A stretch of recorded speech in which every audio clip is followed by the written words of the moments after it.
Hi guys! For today's video, magluluto ako ng french fries dahil manonood kami ng movie.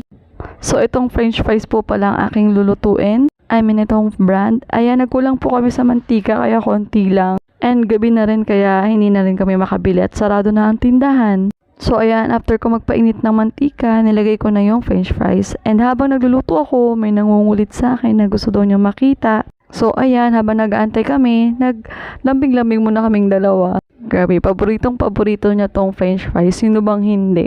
Sa tagal namin hindi nagpa-french fries. At habang inaantay namin na maluto yung french fries, nagpe-prepare na rin ako ng mga powder seasonings para i-shake na lang namin after. Ito yung banding naming pamilya ang manood ng movie. Kung hindi movie, ilabas siya, mag-beach. So, ayan yung gamit naming powder seasoning. Yung sour and cream. At meron pang isa, yung cheese.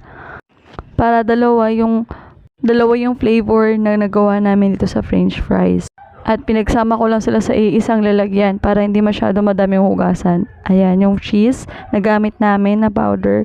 At itong QP para sa sausawan, Japanese mayo. At ayan, luto na. Ready to serve.